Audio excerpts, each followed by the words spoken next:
রাজ্যের OBC certificate বাতিল মামলা অবশেষে সুপ্রিম কোর্টে গেছে।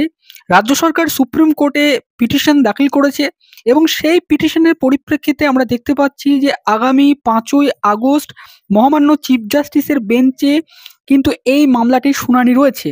তো এই পুরো কেস ডিটেল কত নম্বরে মামলাটি লিস্টেড রয়েছে তার কজ লিস্ট এবং প্রধান বিচারপতির যে বেঞ্চে রয়েছে সেখান থেকে আমরা কজ লিস্টটা আপনাদেরকে দেখাবো যে কত নম্বরে এই মামলাটি শুনানির জন্য লিস্টেড রয়েছে এবং তার কেস ডিটেলস এবং এই যে রাজ্যের বাতিল ওবিসি যে লিস্টগুলো বাতিল করেছে অর্থাৎ যে ক্লাসগুলো ওবিসি থেকে মহামান্য কলকাতা হাইকোর্টের ডিভিশন বেঞ্চ, তো সেইটা নিয়ে সুপ্রিম কোর্টে আগামী দিনে কি হতে চলেছে। প্রাথমিক অবস্থায় কি এই বিষয়টার উপরে কোনো স্টে আসবে নাকি সুপ্রিম কোর্ট ডিভিশন বেঞ্চের অর্ডারটাকে মানে আপহেল্ড করবে।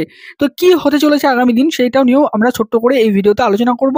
অনুরোধ করব আপনারা এই ভিডিওটি ডিটেলসে দেখবেন, কোনো অংশে স্কিপ না করে। তো প্রথমেই আমরা চলে যাব সুপ্রিম কোর্টের অফিসিয়াল ওয়েবসাইটে। সেখান থেকে আমরা যে জিনিসটা দেখার চেষ্টা করব সেটি হচ্ছে কজ লিস্ট। কজ লিস্টে আমরা গিয়ে প্রথমেই সার্চ করব সেটা হচ্ছে যে ডেলি কজ লিস্ট সেইটা। এবং এই ডেলি কজ লিস্টে আমরা যে বিষয়টা দেখব যে প্রধান বিচারপতির বেঞ্চে যেহেতু এই মামলাটির শুনানি হবে সেহেতু আমরা এক্ষেত্রে মানে কোর্ট নাম্বার হিসেবে এটাকে সিলেক্ট করব এবং তারপরে আমরা সার্চ করে দেখব যে কোর্ট নাম্বার 1-এ এই মামলাটি কত নম্বরে লিস্ট রয়েছে। যেহেতু এই মামলাটি 5ই আগস্ট শুনানি হবে এবং মেন লিস্টটাই আমরা দেখার চেষ্টা করব।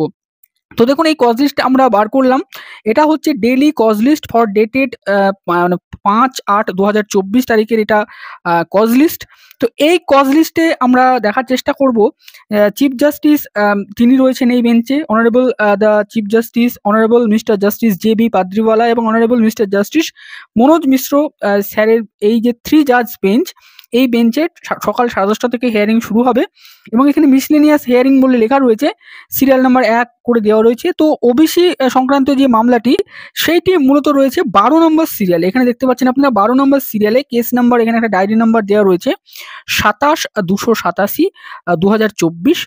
এই মামলার পিটিশনার হচ্ছেন the state of West Bengal and another versus Amal Chandra Das. এই অমল চন্দ্র দাস হচ্ছেন রেসপন্ডেন্ট উনি।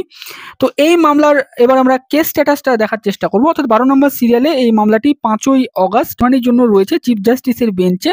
তো সেদিনকে কি শুনানি হয়, আদৌ শুনানি হয় কিনা সে বিষয়ে আপডেট অবশ্যই জানাবো। এবার আমরা কেস স্ট্যাটাসটা দেখার চেষ্টা করবো এই মামলার ডায়েরি নাম্বারটা নিয়ে।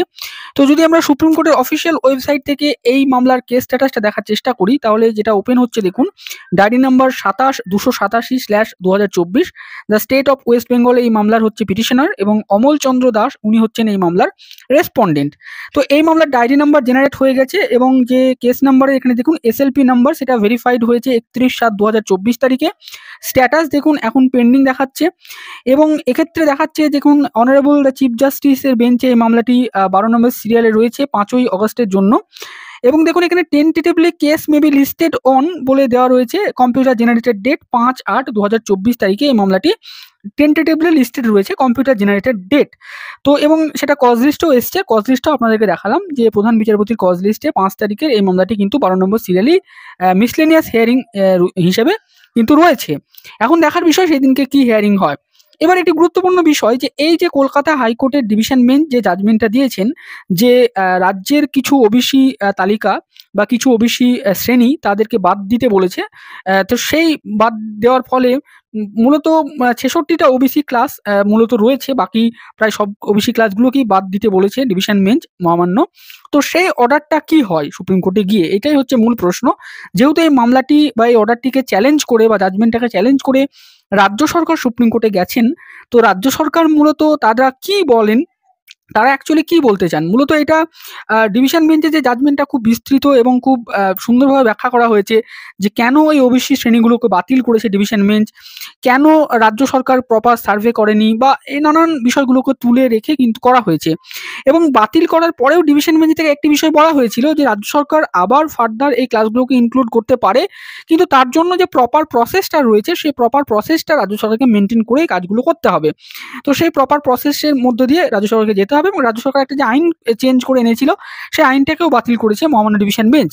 তো এখন রাজ্য সরকার মহামান্য সুপ্রিম কোর্টে গিয়ে কি বলে, তারা মূলত অ্যাকচুয়ালি কি বলবে এটাই হচ্ছে দেখার বিষয় যে তারা ডিভিশন বেঞ্চের জাজমেন্টের বিরোধিতা করে অ্যাকচুয়ালি কি দাবি তোলে?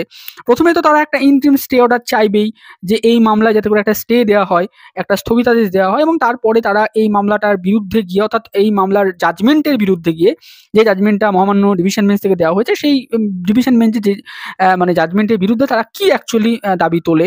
তো সেই বিষয়টা আমরা দেখব আগামী দিন মহামান্য সুপ্রিম কোর্টে কি হিয়ারিং হতে চলেছে এবং কি বিষয় উত্থাপন হচ্ছে।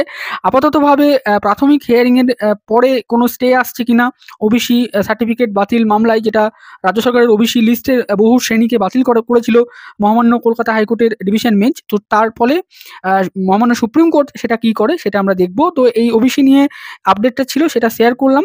তো এই বিষয়টা অনেকেই জানতে চাইছিলেন যে দাদা ওবিসি নিয়ে কোনো আপডেট থাকলে বলুন। তো এই অফিসিয়ালি আপডেটটা আমি পেলাম এবং সেটা আপনাদের সাথে শেয়ার করলাম।